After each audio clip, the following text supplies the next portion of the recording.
분들 보시며 인사하겠습니다. 사랑합니다. 축복합니다. 네, 사랑합니다. 축복합니다. 지금 월드컵이 열렸죠. 지난 금요일부터 북중미 월드컵이 열렸는데 금요일날 저희 나라가 체코와 경기에서 이겼습니다. 2대1로 역전승을 했죠. 기분 좋은 시작인 것 같습니다. 근데 월드컵이 열리면 항상 이렇게 두각을 나타내는 선수들이 있습니다. 그 전에 또 잘한다고 했지만 특별히 더 잘하는 사람, 혹은 그 정도 잘하는 줄 몰랐는데 아주 놀랍게 잘하는 사람들. 저희 지민이가 하는 말이 이번 월드컵에는 그 스페인의 야말이라는 선수를 주목해 봐야 된다. 근데 이제 많은 해설자들이 그런 얘기를 하더라고요. 그런 선수들이 있습니다. 근데 그 한 선수가요, 그 두각을 나타내는 한 선수가 그 한 팀을 이끌어 가기도 합니다. 그러니까 경기를 좌지우지하는 경우도 있습니다. 근데 또 희한하게 정말 잘하는 한 선수가 있음에도 불구하고 한 선수만으로 안 되는 게 또 축구 경기이기도 합니다. 그러니까 어떤 한 선수는 그 경기와 팀을 좌지우지하기도 하지만 팀을 좌지우지할 만큼의 뛰어난 한 선수가 있음에도 불구하고 그 선수가 있다고 해서 그 팀이 언제나 다 이기는 건 아닙니다. 안 되는 경우도 있습니다. 그러니까 축구라고 하는 건 항상 그런 말이 하죠. 혼자 하는 경기가 아니다. 함께 하는 경기다라고 이야기를 하는 겁니다. 오늘 우리가 읽었던 본문을 보면 베드로전서의 2장 10절까지인데 2장 10절까지가 베드로전서 전체를 놓고 보면 전반부의 마지막 부분이라고 말할 수 있습니다. 그러니까 앞에서 1장부터 쭉 해왔던 이야기의 좀 결론 같은 느낌이 2장 10절까지의 부분인데, 여기에서 그동안 해왔던 얘기, 우리는 어떤 존재인지, 우리는 누구인지에 대해서 다시 한번 확인을 해주고 있고, 그리고 우리를 향한 하나님의 뜻과 계획, 목표가 무엇인지를 이 땅에 살아가고 있을 때 그것이 무엇인지를 다시 한번 말해주고 있습니다. 오늘 그것을 한 번 더 같이 생각해 보려고 합니다. 먼저 4절과 5절을 함께 읽어보겠습니다. 우리가 읽었지만 베드로전서 2장 4절과 5절 같이 읽겠습니다. 사람에게는 버림바가 되었으나 하나님께는 택하심을 입은 보배로운 산돌이신 예수께 나아가 너희도 산돌같이 신령한 집으로 세워지고 예수 그리스도로 말미암아 하나님이 기쁘게 받으실 신령한 제사를 드릴 거룩한 제사장이 될지니라. 아멘. 여기 이제 산돌이라고 하는 돌 이야기가 나오죠. 근데 이 돌 이야기는 여기서만 끝나는 것이 아니라 6절, 7절, 8절 계속 이어집니다. 모퉁이 돌이라고 하면서 계속 돌 이야기가 계속 나오고 있습니다. 그러니까 이 돌은 요즘 사실 길거리에 돌이 별로 없는데 길거리에 다니면서 이렇게 발에 치이는 돌멩이를 의미하지 않고요. 이런 그 성곽 같은 데 가면, 우리나라로 가면 이제 성에 가면 성벽을 쌓을 때 거기 있는 돌로 쌓는 성벽 있지 않습니까? 그러니까 돌로 만드는 건축할 때 쓰는 돌. 그래서 이제 뒤에 6절, 7절에 나오는 모퉁이 돌, 건물을 지을 때 그 중심이 되는 모퉁이 돌이라는 게 어느 한쪽에서 한쪽 귀퉁이를 차지하는 돌이 아니라 그 건축물의 중심, 코어를 움직이는, 코어를 이렇게 자리 잡고 있는 돌을 모퉁이 돌이라고 합니다. 그러니까 그런 돌에 대한 이야기입니다. 지금 우리는 집을 지을 때 돌로 건물을 짓는 사람들은 거의 없습니다. 시멘트로, 콘크리트를 만들어서 건물을 짓죠. 그러나 이 베드로전서, 후서, 베드로서의 수신자들이 살고 있는 로마의 제국, 로마의 도시들은 대부분의 건축물들이 돌로 지은 건축물입니다. 그러니까 수많은 신전들과 공공건물들이 로마의 도시에는 많이 있었는데 그것은 대부분 다 큰 돌로, 대리석으로 지어진 것들이고, 심지어 로마 제국, 로마 시대의 그 도시에는 도로를 돌로 깔았습니다. 그러니까 하나의 도시가, 생각해 보십시오. 건물을 돌로 지었고 그 건물 앞에 지나가는 길을 돌로 깔았다면 그 하나의 도시는 거대한 돌이라고 볼 수 있습니다. 거대한 돌 안에서 사람들이 살아가고 있다라는 겁니다. 그렇게 보면 돌로 지어진 거대한 건축물 사이에서 살아가고 있는 사람들은 그 돌이라고 하는, 이 돌로 지어진 건축물이라고 하는 것에 대한 것에 압도당할 수밖에 없는, 여러분 이제 지금도 그런데 고대에는 어땠을까 좀 상상을 해보면 이 유럽 여행이나 성지순례나 이런 데 가보면 그 유명한 관광지들을 다 가면 다 뭐만 있는 줄 아십니까? 돌밖에 없습니다. 큰 돌로 지어진 신전들의 기둥, 그 다음에 무슨 뭐 콜로세움 경기장 남아있는 것들 다 돌로 지어진 돌밖에 없어요. 지금도 굉장히 큰 돌이고 위용을 자랑하고 있는 데를 관광을 가는데, 고대 2000년 전, 3000년 전 이때에는 그것이 훨씬 더 사람들을 압도할 만한 건축물이었을 거다라고 우리는 상상할 수 있습니다. 그럼 뭐 왜 그러냐면, 그것을 지으려면 권력, 힘도 있어야 되고 자본, 기술도 있어야 됩니다. 돈도 있어야 되고 기술도 있어야만 그게 가능합니다. 제가 예전에 그 성지순례 갔을 때 어디에 터키 어디쯤이었던가로 기억하는데, 이렇게 경기장 같은, 경기장이 아니라 공연장 같은 데인데 그 마이크 시설이 없는데도 불구하고 아래에서 얘기하면 저 위에서 들려요. 그리고 그게 그 의자, 돌로 만든 의자들 뒤에를 공간을 만들어 가지고 그 공간을 통해서 앞에서 이야기하는 게 저 뒤에까지도 들리게끔, 지금처럼 마이크 시설이 없이 그냥 육성으로 말하는데도 들리게끔 만들었다라고 합니다. 실제로 가서 말해보니까 뒤에서 웬만큼 들립니다. 그러니까 그런 기술이 담보되어져 있는 겁니다. 근데 그런 데에서 살고 있으면 기술, 돈, 자본, 그리고 권력, 힘이라고 하는 것에 압도될 수밖에 없는 거죠. 근데 이게 현대 사회라고 다르냐? 그렇지 않는 것 같습니다. 현대 사회도 비슷합니다. 우리를 압도하는 거대한 건축물들, 거대한 빌딩들 사이에서, 그리고 웅장한 쇼핑몰 안에서 살면 그냥 그것을 누리는 것 같지만 우리도 모르는 사이에 그것이 우리에게 보여주고 드러내주고 있는 하나의 자본과 그리고 기술과 그것을 지을 수 있는 힘이 있는 자들의 그 영향 아래에서 우리는 우리도 모르는 사이에 물들고 영향을 받고 있다라는 거죠. 근데 우리는 어떤 사람이냐면, 그러한 눌림을 받고 있는 이 땅에서도 그것이 전부가 아님을 믿고 살아가는 사람, 그게 그리스도인인 겁니다. 분명히 수없이 우리가 눌림을 받을 수밖에 없는 상황들 속에 있습니다. 세상은 어떤 이유로든 우리를 그냥 놔두지 않습니다.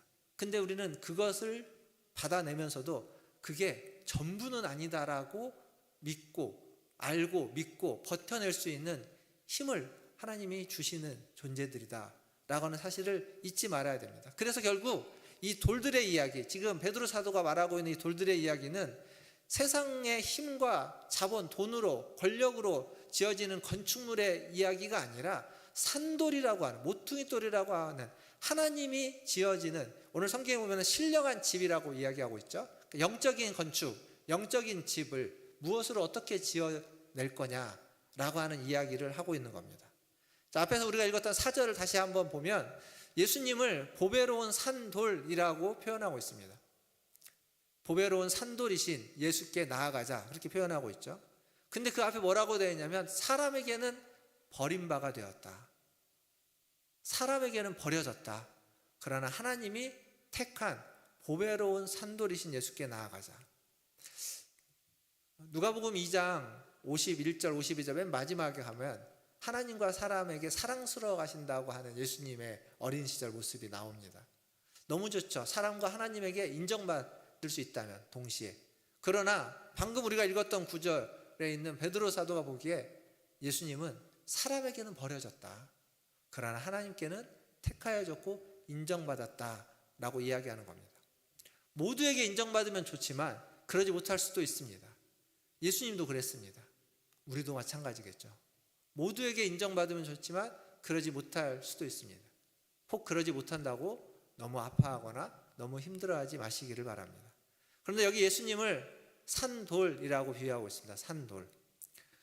예수님을 돌로 비유하는 건 돌처럼 이렇게 흔들림 없이 견고하고 단단하고 그리고 변치 않는 분임을 묘사해 줌과 동시에 산돌이라고 하면서 예수님은 십자가의 죽음으로 말미암아 사명을 감당하고 사라지는, 죽음으로 사라지는 분이 아니라 부활로 말미암아 지금도 살아계셔서 우리와 함께 하시는 분이다라는 의미를 산돌이라고 하는 단어로 품고 있다라고 신학자들 해석합니다.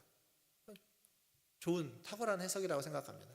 근데 그것보다 더 놀라운 건 뭐냐면, 예수님은 그렇게 산돌이라고 하는 것이 너무 타당하고 합당합니다. 근데 방금 우리가 4절을 읽었죠. 5절에 가보면 그 예수님을 따르고 믿는 우리들을 향하여서도 산돌이라고 이야기하고 있습니다. 산돌. 다시 5절을 한번 보시면 5절에 이렇게 적혀져 있죠. 뭐라고 적혀있냐면 너희도 산돌같이 라고 적혀져 있습니다. 너희도 산돌같이. 근데 이제 그 한글 성경은요, 번역본을 제가 여러 개를 좀 찾아봤는데 다 저렇게 비슷하게 적혀져 있습니다. 근데 영어 번역본에 가면 4절의 산돌과 5절의 산돌의 차이가 하나 딱 있습니다. 4절의 산돌은 단수로 나옵니다. 그냥 산돌, 예수님은 하나를 지칭한. 근데 5절의 산돌은 반드시 영어 성경에는 S자가 하나 더 붙어 있습니다. 그래서 리빙 스톤즈라고 나와서 산돌들이라고 하는 하나가 아니라 다수 복수의 존재, 우리들을 함께 통칭해주고 있다는 겁니다. 그러니까 우리 중 누구만 산돌이 아니라 우리 모두가 산돌로 하나님께 인정받고 있다라는 거죠. 예수님이 산돌입니다. 그 산돌이신 예수님을 믿고 따르는 자, 즉 다르게 표현하면 그 산돌이신 예수님과 함께 신령한 집을 세우기 위해서 연결되는 수많은 돌들, 집을 지을 때, 건축물을 지을 때 돌 하나로 지을 수가 없습니다. 모퉁이돌 되는 예수님이 계시지만 모퉁이돌 하나로 건물을 지을 수가 없습니다. 거기에는 수많은 다른 돌들이 필요합니다. 그게 여러분입니다. 그게 우리들인 겁니다. 수많은 우리들이 그 예수님, 산돌이신 예수님께 이어지는 또 다른 산돌이 될 때 이어져서 하나님의 신령한 집, 하나님이 지으시는 영적인 집이 된다라고 지금 베드로 사도는 이야기하는 겁니다. 사실 이 비슷한 얘기는 바울이 에베소서에서도 이야기하고 있습니다. 하나님의 교회가 지어져 가는 거에 대해서. 근데 이렇게 보면 산돌이라는 표현을 놓고 보면 그렇게 해서 지어진, 산돌로 이어져서 지어진 집, 살아있는 집 같지 않습니까? 살아있는 유기체 같은 이미지가 있습니다. 근데 이 유기체라는 게 굉장히 좀 독특한 게 있습니다. 유기체는 자기의 생명을 유지하기 위해서 반드시 뭘 하냐면 연결을 합니다. 서로 연결되어져 있고 관계를 맺는 것, 그게 유기체의 가장 중요한 특징입니다. 그러니까 유기체는 그냥 분리되거나 고립되거나 떨어지지 않고 다른 것과 연결해서 상호작용을 통해서 호흡을 하고 생명을 유지시키고 생명을 확장시키고 번식하게 되고 성장하게 되는 겁니다. 그게 유기체의 특징인데, 그 유기체의 특징이 어쩌면 지금 여기서 이야기하고자 하는 산돌이신 예수님께 연결되어서 그 산돌들로 이어져서 만드는 하나님의 집이라는 이미지와 일치하는 것 같습니다. 사랑하는 성도 여러분, 하나님이 세우시는 집, 하나님이 세우시는 신령한 영적인 집은 살아있는 유기체와 같은 집이다라는 거죠. 산돌이신, 모퉁이돌 되시는 그 코너스톤이라고 하는 그 중심에 있는 그 예수님께 연결되어진 또 다른 산돌이신 저와 여러분, 우리들이 서로 연결되어서 상호작용을 하고 있는 곳, 그게 하나님이 세우시는 공동체라는 겁니다. 그러니까 이 일은 우리가 이 땅에 잠시 머물러 살아가는 동안 일어나는 일입니다. 그러니까 하늘나라에서 일어나는 일이 아니고 이 땅에 머물러 살아가고 있는 우리들, 지금 베드로전서의 전제는 그거였죠. 우리는 이 땅에 잠시 머물러 살아가고 있는 임시 체류자다, 거류민이다. 그러니까 이 땅에 살아가는 동안 하나님 우리를 그렇게 이끌어 간다는 겁니다. 이거 좀 크게 보면 우리가 이 땅에 살아가는 동안 이러한 서로 연결되어지고 관계를 맺는 일은 계속 되어져 왔고 지금도 계속되고 있고 앞으로도 계속될 거다라는 이야기입니다. 그러니까 산돌이신 예수님과 연결되는 수많은 산돌들, 과거에도 있었고 지금도 있고 그리고 앞으로도 있을 것입니다. 그러한 연결을 시키고 관계를 맺는 그 일들을 하나님은 절대 멈추지 않았고 지금도 멈추지 않고 있고 앞으로도 멈추지 않을 것이다 라는 이야기를 오늘 말씀은 하고 있는 겁니다. 사랑하는 성도 여러분, 우리도 이 땅에 살아가면서 수많은 관계를 맺으며 살아가고 있습니다. 서로 얽히고 설킨 관계들이 있죠. 어떤 관계는 쉽게 끊을 수 있지만 어떤 관계는 쉽게 끊을 수 없는 관계들도 있습니다. 근데 사실 그 관계라는 게 때로는 굉장히 큰 힘이 되기도 하지만 어쩔 때는 정말 위기 상황에서 그 관계가 얼마나 취약한지를 보여줄 때도 있습니다. 그게 힘이 안 되는 때도 있어요. 근데 중요한 건 오늘 지금 베드로 사도가 이야기하고자 하는 중요한 메시지는 예수님을 중심에 두고 서로 연결시키는 그 일, 산돌이신 예수님을 중심에 두고 수많은 산돌들을 불러서 연결시키는 그 일에 하나님은 진심이라는 겁니다. 오래전부터 그 일을 해왔고 지금까지 해오고 있고 지금도 하고 있으며 계속 해나갈 거라는 거죠. 얼마나 하나님의 진심인지 모릅니다. 그리고 그 진심에 우리도 화답하기를 원하는 겁니다. 하나님의 진심에 아멘으로 화답하기를. 오늘 이 예배 가운데 참여하신 우리 모든 성도님들이 정말 서로 연결되기를 원하는, 하나님과 연결될 뿐만 아니라 그리스도와 연결될 뿐만 아니라 서로 연결되는 일에, 그 하나님의 진심 섞인 그 일에 우리 모두가 다 화답해 가시기를 주님의 이름으로 축원드립니다. 그렇게 할 때 오늘 말씀에 보니까 5절에 보니까 우리를 거룩한 제사장으로 삼고 하나님이 기뻐하시는 제사를, 예배를 드리게 하신다라고 이야기하고 있습니다. 그게 주님이 우리에게 주시는 또 다른 축복이고 은혜이겠죠. 자, 이제 베드로전서뿐만 아니라 신약에서 있는 수많은 구절들 중에 가장 중요한 부분이라고 할 수 있는 한 구절을 한 번 더 같이 읽어보겠습니다. 아까 여러분들이 읽었던 구절인데요, 베드로전서 2장 9절 말씀입니다. 베드로전서 2장 9절을 한 번 더 같이 읽어보도록 하겠습니다. 시작. 그러나 너희는 택하신 족속이요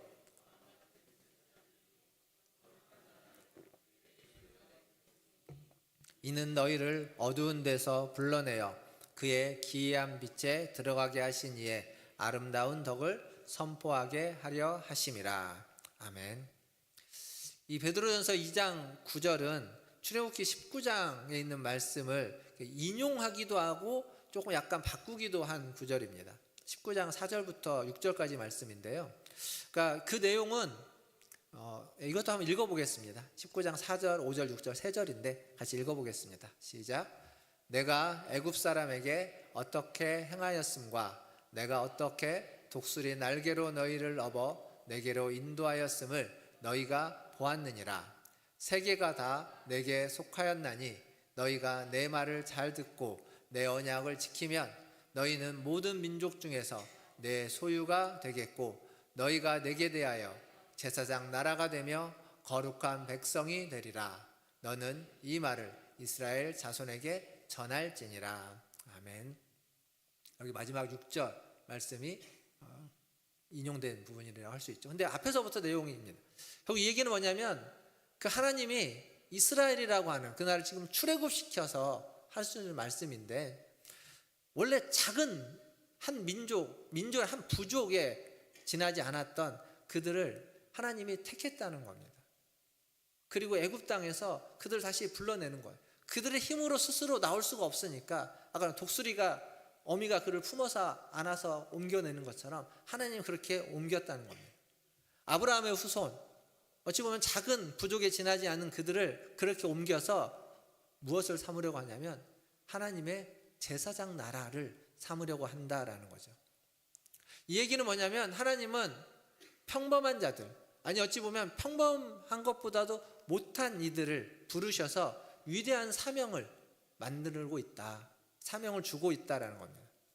그러니까 우리가 살고 있는 세상은 돈과 힘, 이런 기술, 이런 것들이 무엇인가를 만들어가는데, 세워가는데 주축이 됩니다. 그것 없이는 못하는 세상입니다.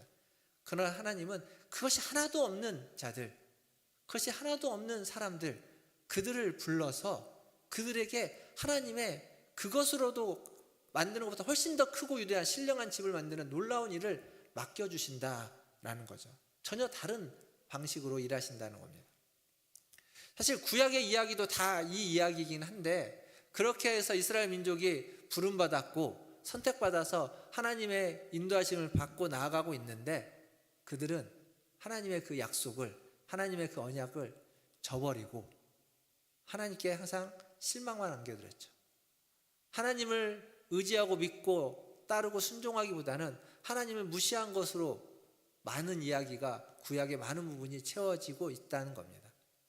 그래서 결국 이스라엘이 두 개로 쪼개지고, 그리고 그들이 시간차는 있지만 다 이방 민족에게 멸망당하는 이야기. 그게 사실은 구약의 이야기입니다. 그렇게 보면 하나님이 꿈을 가지고 계획을 가지고 그들을 불러서 제사장 나라를 삼으려고 했던 그 하나님의 계획이 나라가 쪼개지고 민족이 쪼개지고 그리고 그들이 다 멸망하면서 사라져버릴 것 같은, 하나님의 계획이 다 없어져 버린 것 같은 그러한 이야기로 보여질 수 있습니다. 그러나 여러분 기억하십시오. 하나님의 계획은, 하나님의 꿈은 더디 이루어지는 것 같지만 천천히 꾸준히 반드시 이루어진다라는 겁니다. 그래서 우리가 방금 읽었던 베드로전서 2장 9절 이 말씀은 그 구약에 있는 그 하나님의 꿈을 신약적으로 다시 재인용하면서 보통 우리가 이제 제가 최근에는 시제 얘기를 몇 번 하는데 여기는 시제가 뭐냐면 현재형으로 쓰여져 있습니다. 현재 지금 하나님이 그 일을 이루어가고 있다라는 것을 강조하기 위해서 쓰여지는 겁니다.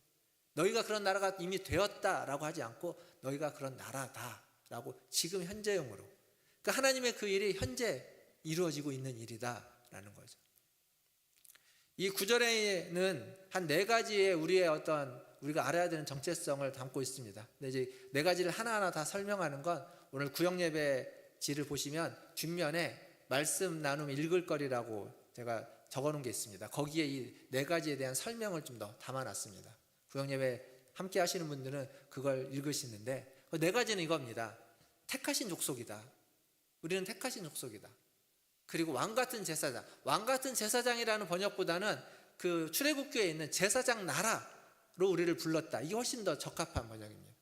그러니까 왕같은 제사장은 한 개인적인 것을 이야기해 주는 것으로 느껴지는데 사실은 개인이 아니라 공동체입니다. 공동체. 제사장 나라로 우리를 불렀다. 그러니까 너희는 택하신 족속이고 제사장 나라이고 거룩한 나라, 거룩한 민족이고 그리고 그의 소유된 백성이다.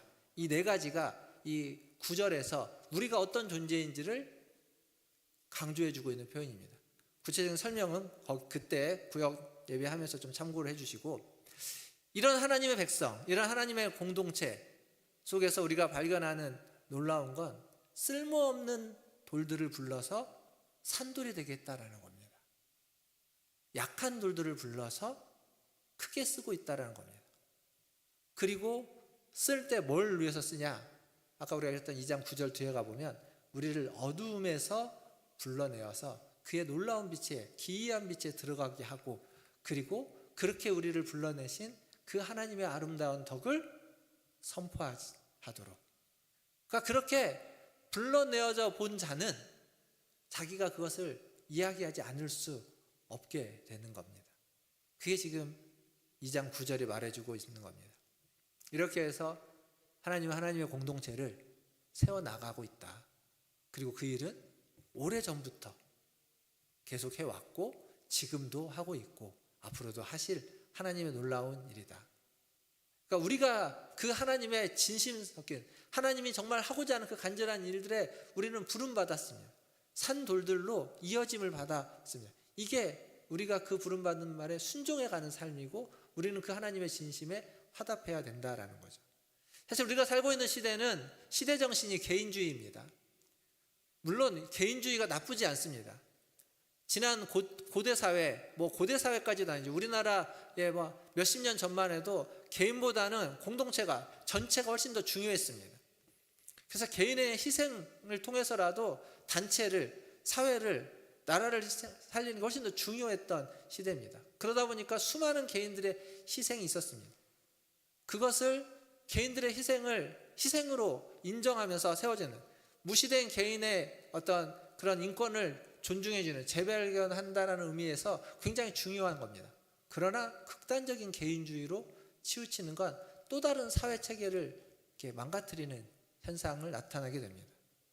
근데 오늘 우리가 읽었던 성경, 방금 이 베드로전서의 이 부분은 모든 내용이 개인을 향한 것이 아니라, 나라는 개인이 아니라 우리로 되어 있다는 사실을 우리는 잊지 말아야 됩니다. 여러분, 우리, 이렇게 이야기하고 있다는 겁니다. 그러니까 성경은 내가 특별하다고 합니다. 맞습니다. 근데 내가 특별한 이유는 나를 부르신 하나님이 특별하기 때문입니다. 근데 하나님은 나를 불러서 그냥 1대1로서만이 아니라 함께 언제나 우리라고 하는 우리 공동체를 만들어 주시는 겁니다.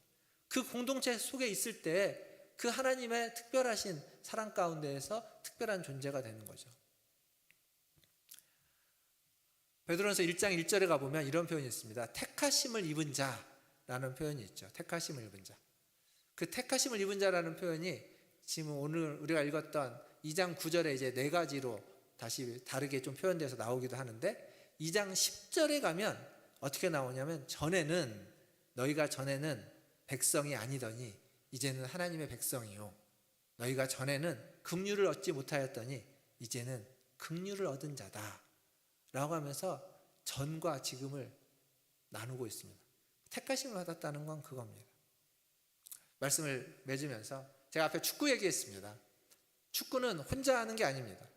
아까 제가 야말이라는 선수 얘기를 했는데, 그 야말이 그 제2의 호날두로서 18살입니다. 18살. 그러니까 우리나라로 하면 이제 고등학교 3학년 이제 졸업하는 나이인 건데 18살인데 제2의 호날두가 아니라 제2의 메시라고 불려집니다. 뛰어난 선수들이죠. 그 선수들 앞에서 어찌 보면 우리나라 축구 선수들의 실력은 아무것도 아닌 것처럼 보일 수 있습니다. 그러나 아무리 그들이 뛰어나도 혼자 하는 게 아니라는 겁니다. 함께 하는 거고, 함께 하다 보면 이길 수도 있고 질 수도 있던 게 축구 경기입니다. 신앙생활도 마찬가지인 것 같습니다. 아무리 우리의 신앙이 뛰어나고, 아무리 우리의 헌신이 높고, 아무리 우리가 하나님을 경험을 많이 했어도 혼자 할 수는 없습니다. 얼마간은 혼자 할 수 있을지 모릅니다. 그러나 함께 해나가야 됩니다. 부족한 자, 신앙의 경험이 부족한 자, 믿음이 연약한 자들이 함께 모여있으면 그게 훨씬 더 견고하고, 그리스도, 산돌이신 그리스도에 연결되어지는 산돌들이 되어서 집을 세워가면 그게 훨씬 더 흔들리지 않고 무너지지 않는 견고한 하나님의 집이 된다는 사실을 잊지 마십시오. 그게 우리가 지향해야만 하는 신앙생활의 모습입니다.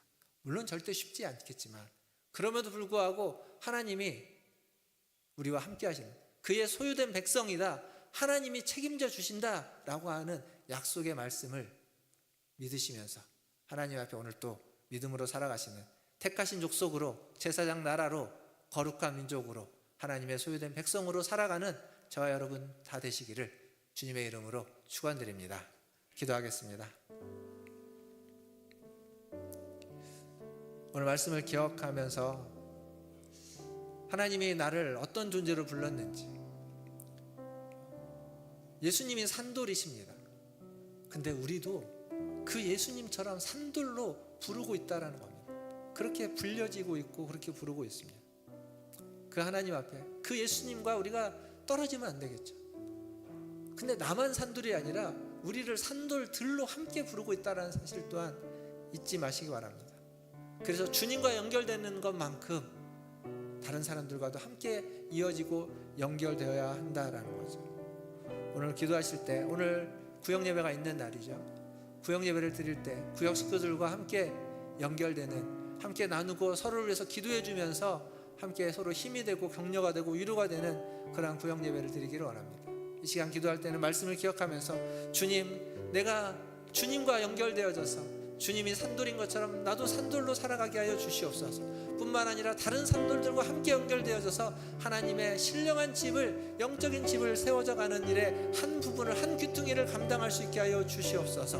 오늘 구역 예배를 통하여서 그렇게 함께 서로를 위하여 기도해주고 위로하고 격려해 줄 수 있는 은혜가 있게 하여 주시옵소서. 같이 함께 기도하며 나아가겠습니다. 기도하겠습니다. 하나님 감사합니다. 오늘 또 이 말씀을